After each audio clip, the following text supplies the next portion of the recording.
காவேரியன்ஸ் எல்லாருக்கும் வணக்கம். நம்ம குருஜி வந்திருக்காரு பல விஷயங்களை ஷேர் பண்ணுறதுக்காக. எப்படி இருக்கீங்க குருஜி? நல்லா இருக்கேன். Okay, morning. செழிப்பாக இருக்கிறீங்க போல். ஆனால் மார்க்கெட் டவுனாக இருக்குது. மார்க்கெட் டவுனாக இருந்தானே இல்லைன்னானே அதை பற்றி எனக்கு கவலை இல்லை அப்படிங்கிறாரு. அப்படி தான் தெரியும், எப்பயுமே ஒரு ஒளிவட்டம் தெரிஞ்சிட்டு இருக்கும் ஃபேஸில். ஏன்னா லாங் டேர்ம் இன்வெஸ்டர் அப்படிங்கிறதுனால. ஸோ இன்றைக்கி என்ன அப்படின்னு பார்த்தீங்கன்னா, நம்ம மார்க்கெட் டவுனாக இருக்குது அப்படின்னு நிறைய பேர் வருத்தத்தில் இருப்பாங்க. அதாவது ஷார்ட் செல்லிங் எல்லாம் பண்ணுறவங்க நிறைய பேர் வருத்தத்தில் இருப்பாங்க. பட் லாங் டேர்ம் இன்வெஸ்ட் பண்ணுறவங்களும் அந்த பிரச்சனைலாம் கிடையாது. ஸோ இந்த டைமில் ஏற்கனவே நாங்கள் இதை பற்றி சொல்லியிருந்தோம். இருந்தாலும் மறுபடியும் இந்த டைமில் இது யூஸ்ஃபுல்லாக இருக்கும் அப்படிங்கிறதுக்காக தான் ரெண்டு விஷயங்கள். ஒன்று NPS நேஷனல் பென்ஷன் ஸ்கீம் அப்படிங்கிறது, இன்னொன்று REIT அதாவது ரியல் எஸ்டேட் இன்வெஸ்ட்மெண்ட் ட்ரஸ்ட்டுங்கிறது. ஸோ இது ரெண்டு பற்றியும் நீங்கள் கொஞ்சம் ஓவரால் டிஸ்கஸ் பண்ணோம் அப்படின்னா, சில விஷயங்கள் நீங்கள் புதுசாக இப்போ என்னென்ன வந்திருக்கு, எவ்வளோ க்ரோத் ரேட் இருக்குது அப்படிங்கிறதெல்லாம் சொன்னீங்கன்னா, இப்போதைக்கு மார்க்கெட்லாம் டவுனாக இருக்கே, இந்த நேரத்தில் ஷேர் மார்க்கெட்டில் இன்வெஸ்ட் பண்ணலாமான்னு கொஞ்சம் குழப்பத்தில் இருக்கவங்களுக்கு இது கொஞ்சம் யூஸ்ஃபுல்லாக இருக்கும் அப்படின்னு தோணுச்சு. அதனால தான் so we will start with NPS. Yes, அதாவது இப்போ ஷேர் மார்க்கெட் டவுனாக போயிட்டே இருக்குது, கீழே போயிட்டே இருக்குது. ஸோ இப்போ போய் ஷேர் மார்க்கெட்டில் போடுமா, சரி இறங்குமா ஏறுமா, எவ்வளோ நாளில் இருக்கும், எவ்வளோ கீழே போகும், நம்மளால் கரெக்டாக ப்ரெடிக்ட் பண்ண முடியாத சிச்சுவேஷன். ஆனால் நம்ம சேவிங் ஹேபிட்டும் அந்த இன்வெஸ்ட்மெண்ட் ஹேபிட்டும் ஸ்டாப் பண்ணாமல் இருக்கணுங்கிறதுக்காக சில ப்ரொப்போசல்ஸ், சில இதெல்லாம் இருக்குது, இன்வெஸ்ட்மெண்ட் அவென்யூலாம் இருக்குது. நம்ம அதை இப்போ க்ளோஸாக பார்க்குறது பெட்டர் இந்த டைமில். அதில் ரெண்டு இது எனக்கு ரொம்ப விருப்பமானது. அதில் நானும் இன்வெஸ்ட் பண்ணியிருக்கேன். அதில் என்ன இதுனா, ஒன்று நேஷ்னல் பென்ஷன் ஸ்கீம், அடுத்தது ரியல் எஸ்டேட் இன்வெஸ்ட்மெண்ட் ட்ரஸ்ட். அதோட சேர்த்து இதை கூட சொல்லலாம், இந்த பவர் கிரிட் இன்வெஸ்ட்மெண்ட் ட்ரஸ்ட்னு இருக்குது. அந்த மாதிரி இதுலேயும் இன்வெஸ்ட்மெண்ட் பண்ணலாம். ஓகே. ஸோ இன்வெஸ்ட்மெண்ட் ட்ரஸ்ட்டு அந்த REIT மாதிரி தான், சேம் ரூல்ஸ் அண்ட் ரெகுலேஷன் தான் அதுக்கு வரும்.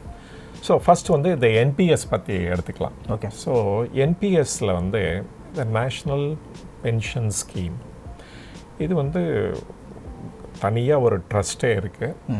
சென்ட்ரல் கவர்மெண்ட் அப்பாயிண்ட் பண்ண பீப்புள் அதில் இருக்காங்க, மெம்பர்ஸாக இருக்காங்க. அவங்க தான் இந்த ஃபண்டை அட்மினிஸ்டர் பண்ணுறாங்க. ஓகே. அதெல்லாம் சேஃப்டிக்கு எந்த ப்ராப்ளமும் கிடையாது. ஓகே.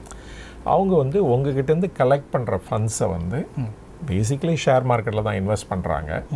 ஆனால் அது பெஸ்ட் கம்பெனிஸில் இன்வெஸ்ட் பண்ணுவாங்க, இல்லாட்டா ETFல இன்வெஸ்ட் பண்ணுவாங்க.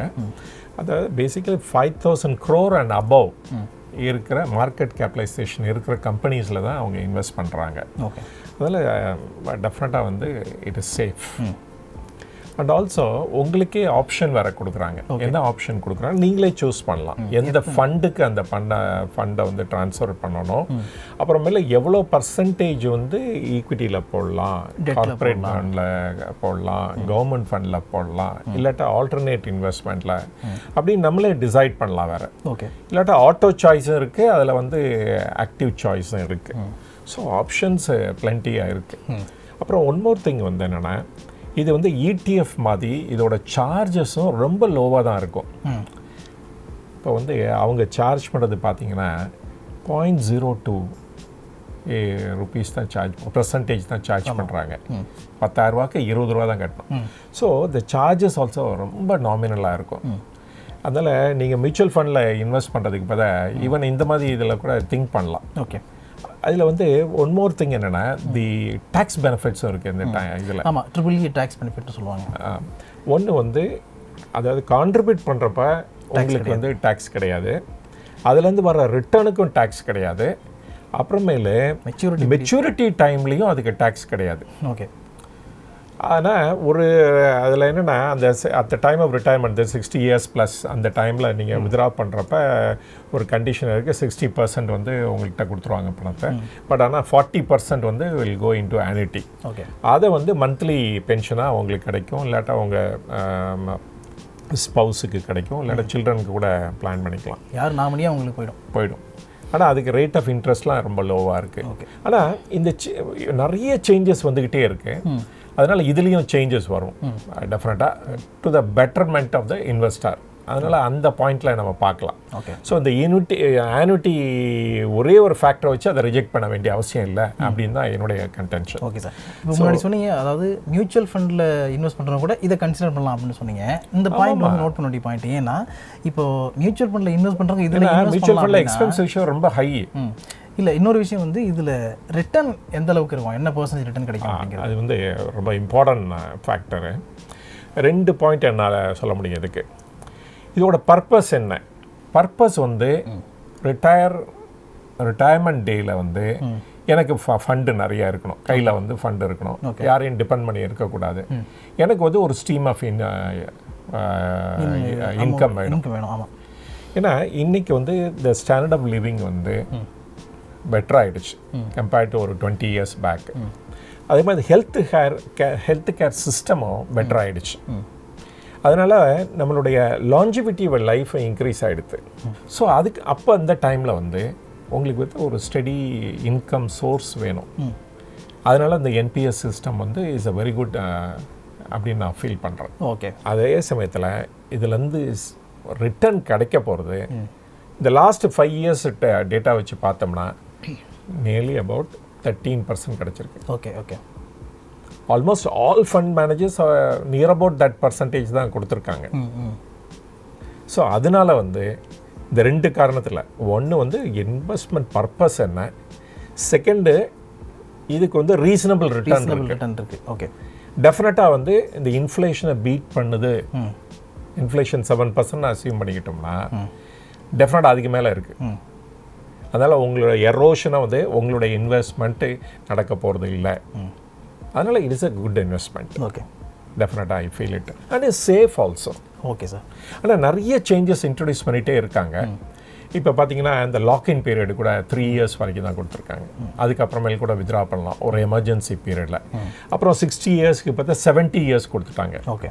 70 years வரைக்கும் கான்ட்ரிபியூட் பண்ணலாம், இல்லாட்ட வித்ரா பண்ண வேண்டிய அவசியம் கிடையாது. ஓகே. இது மினிமம் கான்ட்ரிபியூஷன் இதுலேருந்து ஸ்டார்ட் பண்ணணும் sir. Minimum contribution 500 rupees. Okay. 500 வருஷத்துக்கு வந்து ஒரு எவ்வளோ வேணால் கான்ட்ரிபியூட் பண்ணலாம். ஆனால் இன்கம் டேக்ஸில் வந்து 50,000 வரைக்கும் தான் எக்ஸம்ஷன் கொடுக்குறாங்க. இல்லாட்டா உங்களோட எம்ப்ளாயரோட கான்ட்ரிபியூஷன் வந்து up to 10% of the salary contribute பண்ணலாம். ஓகே. ஸோ அதுக்கும் எக்ஸம்ஷன் இருக்குது. அப்புறமேலு இந்த 80C செக்ஷனில் ஒன்று இருக்குது, 1.5 lakh rupees. அதை கூட யூட்டிலைஸ் பண்ணிக்கலாம். சப்போஸ் வந்து நீங்கள் PPFஓ இல்லாட்டா ALSSஓ, that is equity link savings scheme, அந்த மாதிரி இதில் நீங்கள் எடுத்துக்கலாம் அப்படின்னா டெஃபினட்டாக வந்து அந்த இதையும் இதில் ஆட் பண்ணிக்கலாம். ஸோ அப் டு 2 lakhs வரைக்கும் நீங்கள் கிளைம் பண்ணலாம் எக்ஸம்ஷன். அண்ட் ப்ளஸ் வந்து ஒரு எம்ப்ளாயர் கான்ட்ரிபியூஷன் இருந்துச்சு, அதையும் கிளைம் பண்ணலாம் இதில். Super sir. ஸோ அப்படி நெக்ஸ்ட் நம்ம என்ன பண்ணுறோம்னா இப்போ REIT பார்க்குறோம், ரியல் எஸ்டேட் இன்வெஸ்ட்மெண்ட் ட்ரஸ்ட் அப்படிங்கிறது. அதாவது நீங்கள் ரியல் எஸ்டேட்டில் வந்து இன்வெஸ்ட் பண்ணணும் அப்படின்னு நினைக்கிறீங்க, ஆனால் உங்கள்கிட்ட பல்காக பணம் கிடையாது, பட் இருந்தாலும் ஆசை இருக்குது அப்படிங்கும்போது இந்த REIT இன்வெஸ்ட்மெண்ட்டை யூஸ் பண்ணிக்கலாம். ஆமாம். அப்படிங்கிறது சிம்பிளாக சொல்லணும்னா ரைட். அதாவது இந்த ரியல் எஸ்டேட் இன்வெஸ்ட்மெண்ட் ட்ரஸ்ட்டுங்கிறது ரொம்ப சிம்பிளாக சொல்லணும்னா, நான் வந்து ஒரு மெட்ரோ சிட்டி லைக் சென்னைன்னு வச்சுக்கோங்களேன், இங்கே போய் ஒரு கமர்ஷியல் ஸ்பேஸோ இல்லாட்டா ஒரு ஃப்ளாட்டாக வாங்கணும்னா எவ்வளோ ஹியூஜ் அமௌண்ட் ஆஃப் மணி வந்து இன்வெஸ்ட் பண்ண வேண்டியிருக்கும். பல கோடிகள் வேணும் சம்டைம்ஸ். இப்போ ஏரியா பொறுத்து இருக்குது, எந்த ஸ்கொயர் ஃபீட் ஏனோ தி சைஸை பொறுத்து இருக்குது. அதே சமயத்தில் நீங்கள் வந்து even with suppose small amount ஒரு 200 rupees 300 rupees வச்சு கூட ஒரு எம்பசி REIT இல்லாட்டா ப்ரூக்ஃபீல்ட் REIT இல்லாட்டா மைண்ட் ஸ்பேஸ் அப்படிங்கிற கம்பெனிஸில் நீங்கள் இன்வெஸ்ட் பண்ணி you can become a part owner. Okay. ஒரு ப்ராப்பர்ட்டியோடைய பார்ட் ஓனராக நீங்கள் ஆயிடலாம். ஓகே. சரி, ஒன் மோர் திங் வந்து நம்ம க்ளோஸாக அப்சர்வ் பண்ண வேணும், எஸ்பெஷலி இது இன்வெஸ்ட்மெண்ட் பண்ணும் போது எப்படின்னா, எந்தெந்த ஐடியா வந்து ரொம்ப நல்லா ஒர்க் அவுட் ஆகுது என்ன அமெரிக்காலன்னு பார்க்கணும். அது வந்து ஒரு 3 to 5 years கழிச்சு பார்த்தா இந்தியாலையும் அது அந்த ஐடியா வந்து ரொம்ப நல்லா ஒர்க் அவுட் ஆகும். நீங்கள் எது வேணால் எடுத்து பாருங்களேன். ஆனால் இந்த REIT அண்ட் இன்வெஸ்ட்மெண்ட் ட்ரஸ்ட் வந்து ரொம்ப டிலே ஆகிடுச்சு இந்தியாவில். 2010 தான் ஃபஸ்ட்டு இதே வந்துச்சு, ரூல்ஸ் அண்ட் ரெகுலேஷன் ஃப்ரேம் பண்ணாங்க. ஃபஸ்ட்டு கம்பெனி லிஸ்ட் ஆனது 2016. அதுதான் எம்பசி REIT.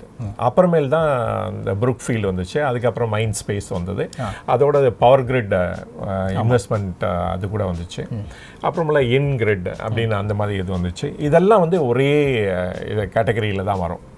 ஆனால் ஒன்லி த அவங்க வந்து ரியல் எஸ்டேட்டில் இன்வெஸ்ட் பண்ணுறாங்க. இவங்க வந்து the infrastructure, that is power இன்ஃப்ராஸ்ட்ரக்சரில் இன்வெஸ்ட் பண்ணுறாங்க. ஸோ அது வந்து ஒரு நல்ல இன்வெஸ்ட்மெண்ட் இது. ஏன்னா it gives a steady return. Okay. ஏன்னா as per the SEBI rule பார்த்தீங்கன்னா 80% அவங்கக்கிட்ட இருக்க ஃபண்ட்ஸில் டெவலப் ஆன அசட்ஸை தான் வாங்க முடியும். தட் இஸ் கன்ஸ்ட்ரக்டட் அசட்டை தான் வாங்க முடியும். நீங்கள் வந்து இப்போ தான் ஒருத்தர் பூஜை போடுறான்னா அவன்கிட்ட போய் நீங்கள் வாங்கிட முடியாது. கன்ஸ்ட்ரக்ட் பண்ணி ஆல்மோஸ்ட் 80% முடிஞ்சோன்னு தான் அந்த அசெட்டை வந்து இவங்க இன்வெஸ்ட் பண்ண முடியும். ஏன்னா அப்போ தான் அந்த வந்து யூனிட் ஹோல்டர்னு சொல்லுவாங்க. இந்த மாதிரி இதில் இன்வெஸ்ட் பண்ணும்போது you are not a share holder, எல்லாம் will be called as a unit holders. அவங்க வந்து the get the immediate benefit. Okay, ஒன்று.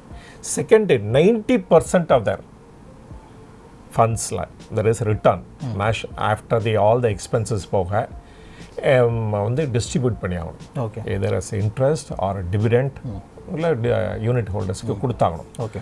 இந்த ரீட்டோ இந்த இன்வெஸ்ட்மெண்ட் ட்ரஸ்ட்டுக்கோ டேக்ஸ் கிடையாது. எவ்வளோ டேக்ஸ் எக்ஸம்ப்டட், டோட்டலி டேக்ஸே கிடையாது. ஸோ இது வந்து ஒரு therefore the entire income after the expenditure will be distributed. யாருக்கு? யூனிட் ஹோல்டர்ஸ்க்கு கொடுத்துருவாங்க. ஸோ இந்த மாதிரி இதில் வந்து இப்போ ஃபார் எக்ஸாம்பிள் இதை எடுத்து பாருங்களேன், வருஷத்துக்கு 4 வாட்டி கொடுத்துருவாங்கல்ல, அந்த மாதிரி வருஷத்துக்கு 4 தடவை கிடைக்கிறதுக்கு சான்ஸ் இருக்குது. ஸோ இப்போ இதை எடுத்து பார்ப்போம், நம்ம எம்பசி ரீட் எடுத்து பார்த்தீங்கன்னா அவங்க வந்து 36 million square feet developed area வச்சுருக்காங்க, ரெண்டலுக்கு கொடுத்துருக்காங்க. அண்டு அந்த ப்ரைம் லொக்கேஷனில் இருக்குது. அண்டு அவங்களுடைய ரிட்டர்ன் எவ்வளோ கொடுத்துருக்காங்கன்னா 6-7% is the return they have given. Okay, either இந்த ஃபார்ம் ஆஃப் இன்ட்ரெஸ்ட்டாக இருக்கலாம் ஆர் டிவிடெண்டாக இருக்கலாம், இல்லாட்டா ரெண்டும் சேர்த்து இருக்கலாம். ஓகே. அப்புறம் அவங்களுடைய கேபிட்டல் அப்ரிசியேஷன் பார்த்தீங்கன்னா இந்த 1 இயரில் இந்த எம்பசி ரீடில் பார்த்தீங்கன்னா எவ்வளோ வந்திருக்குன்னா 316 rupees இருந்தது லாஸ்ட் இயர் மேல. ஓகே, இன்னைக்கு வந்து 377 இருக்கு. சூப்பர். இந்த ஃபர்ஸ்ட் பீரியட் இந்த மார்க்கெட் டவுனாக இருக்க டைமில் கூட 383லேருந்து 377 ஓகே, ஒரு 7 ரூபா தான் குறைஞ்சிருக்கு. அதே மாதிரி இந்த ப்ரூக்ஃபீல்டு இது பார்த்தீங்கன்னா கூட லாஸ்ட் இயர் மேல வந்து 257 இருந்தது, இப்போ 329. சூப்பர்.